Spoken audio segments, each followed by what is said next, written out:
안녕하세요, 아이고 이사장입니다.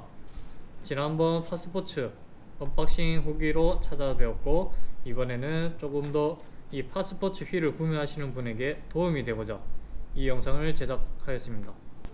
제가 휠 구매를 하면서 예산은 150만원 정도로 구매 예산을 잡았는데, 뭐 더 200만원, 300만원 이상의 더 고가 휠도 있지만은 저한테 조금 가분하지 않나 싶어서 한 150만원 정도 예산을 잡았습니다. 그리고 이 예산대에서 구매할 수 있는 브랜드로는 뭐 파스포츠, 그리고 그 유튜버 피터라이더 님이 소개를 해서 굉장히 유명해진 요엘리오, 그리고 국산 브랜드 아비아브 정도로 추격을 했었거든요. 결국에는 제가 파스포츠를 구매를 하게 되었는데, 우선 이 모델, 이 브랜드를 구매한 이유는 제가 1세대 파스포츠 모델도 사용을 했는데, 뭐 AS라든지 아니면은 휠 성능이라든지 조금 만족을 한 편이었기 때문에 이번에도 파스포츠 모델을 구매를 하게 되었습니다. 그리고 매년 파스포츠 측에서는 11월 11일 딱 단 하루, 1년 중에 단 하루만 10% 할인을 하거든요. 그래서 저도 이번 올해 11월 11일 때 10% 할인 받아서 구매를 했다는 것도 구매 이유 중에 하나입니다. 휠을 자세하게 보여드릴 텐데, 우선 저는 이 파스포츠 모델에서도 카제 모델을 구매를 하였습니다. 내 마음대로 선택을 할 수 있다, 이 점이 굉장히 마음에 들어서 카제 휠을 구매하게 되었습니다. 그러면 제가 어떤 구성으로 휠을 조립했는지 설명을 해 드리도록 할게요. 자, 우선은 제가 2018년 자이언트 TCR 어드밴스드 SL2 기안 프레임 모델을 사용을 하고 있는데, 프레임이 유광이에요. 그래서 이번에는 유광 프레임에 어울리도록 유광 림 UD 마감을 선택을 하였습니다. 실제로 보니까 굉장히 유광이 좀 멋스럽고 선택을 잘한 것 같아요. 그리고 스티커는 보통 순정은 흰색 스티커가 많이 붙어 있는데, 대부분 좀 디자인도 그렇고 흰색이 너무 튄다, 그래서 스티커를 떼고 쓰시는 분들이 좀 많더라고요. 그래서 저도 스티커를 선택할 때 좀 고민을 했는데, 브러쉬 티타늄 스티커를 했고 굉장히 만족을 하고 있습니다. 제가 이 스티커 구매를 하면서 제가 유광 림에 붙어 있는 스티커 데칼 같은 거를 조금 다른 브랜드도 보면서 했는데, 이 유광 UD에 잘 어울리는 게 약간 그레이 색깔, 회색 계열의 스티커가 굉장히 좀 은은하게 잘 어울리더라고요.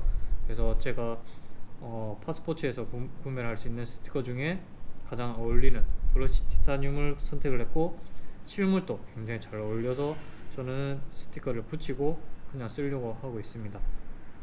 여기 보시면은 이렇게 빗살 무늬가 있잖아요. 이게 ATA라고 하는 기술력이에요. 이게 뭐냐면은 우중 라이딩 때 브레이킹 성능을 더 높여주는 기술력이에요. 그래서 이 ATA 라인이나 이 브러쉬 티타늄 두 가지 색깔이 조금 비슷해서 더 잘 어울리지 않나 싶습니다. 그리고 지금 이 휠 같은 경우에는 림 높이가 45mm예요. 그리고 림 폭은 요즘 대세에 맞게 28mm 지금 뚱림이거든요. 근데 28mm 뚱림 와이드 림을 구매하실 때 조금 주의하실 점은 프레임과 간섭이 없는지 잘 아셔야 돼요. 옆으로 조금 림 폭이 와이드해지면서 프레임에 대이는 그런 현상이 생길 수가 있거든요.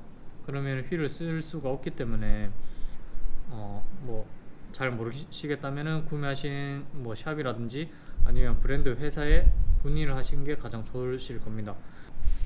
와이드한 뚱림을 쓰면 가장 좋은 게 어떻게 보면 승차감, 그리고 뭐 다운힐 시 뭐 코너링, 안정감, 그런 게 좀 장점이 될 수가 있다고 하죠. 그래서 대세 휠인 만큼 28mm 림폭을 결정을 하였고, 조금 아쉬운 점은 저는 한 50mm, 55mm 정도까지도 조금 생각을 했었는데, 이 카제 조립 휠에서 28mm 림폭 휠에서는 이 고를 수 있는 림 높이가 45mm 다음이 58mm였어요. 그래서 58mm는 지금 제가 올라운드 프레임이라서 조금 좀 과해 보이지 않나 싶어서 고른 게 45mm고, 어떻게 보면은 올라운드 프레임이라 45mm가 굉장히 어울리기도 잘 어울리고 무게도 조금 가벼워졌으니까 굉장히 잘한 선택이지 않나 생각을 하고 있습니다. 허브에서 이 파스포츠 모델의 카제 모델 구매를 하면서 허브도 자기가 원하는 대로 선택을 할 수가 있거든요. 그래서 제가 뭐 도사라든지 아니면 뭐 파스포츠 측에도 문의를 굉장히 많이 하고 뭐 다른 분들 구매 후기도 굉장히 많이 찾아보고 했는데 허브에서 제일 많은 고민을 했어요. 근데 결국에 제 최종 허브 선택은 바이텍스 303 모델이었어요.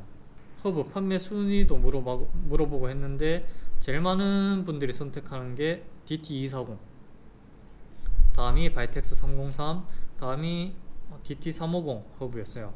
에어로 하면서 무게가 가벼운 휠이 좋을 거라고 생각을 했고 이 바이텍스 303 허브가 더 가볍더라고요. 그래서 뭐 정비는 제가 뭐 나름 하면 되니까 가벼운 게 마음에 들어서 DT303 허브로 구매를 하였습니다. 근데 이번에 제가 뭐 또 운이 좋게 DT303 허브가 품절이 되면서 이번에 업체 측에서 DT303 허브를 DT308 상급 허브로 바꿔주셨습니다. 업체에서는 뭐 카본으로 바뀌었니 라고 얘기를 하셔가지고 제가 한번 찾아봤는데 무게는 303보다 조금 늘었어요. 약 30-40g 정도 는 것 같아서 조금 약간 좀 이게 잘된 선택인가 싶긴 한데 그래도 상급이니까 뭐 좋은 점이 있겠죠. 네, 일단 제가 왜 파스포츠를 구매를 했고 왜 카제 이 구성으로 구매를 했는지 설명을 드렸고, 지금은 시즌 오프 기간이라서 제가 조금 더 지나서 시즌 온을 해서 성능적으로도 이 제품이 어떤지 한번 설명을 해드리도록 하겠습니다. 파스포츠 브랜드를 결정하고 몇 가지 제품을 조금 고민을 했어요.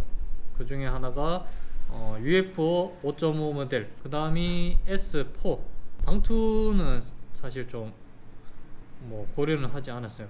가격적으로도 괜찮긴 하지만은 저는 앞뒤 높이가 다른 게 조금 마음에 안 들어서 방투 모델은 고려를 하지 않았고, UFO 모델 같은 경우에는 55mm가 살짝 올라운드 프레임에 조금 부담이 될 수도 있겠다 라는 게 조금 단점이었고요. 이 신기술이 들어간 ATA 림 기술이 들어가지 않았다는 거, 그게 좀 단점이었어요. 그리고 S4 모델을 구매하지 않은 이유는 카본 스포크라서 굉장히 가볍다, 이 S4 모델이 가볍다는 굉장한 장점이 있지만은 제가 제일 아쉬워했던 단점이 튜블리스 레드 림이기 때문에 림 테이프를 감아야 된다는 거.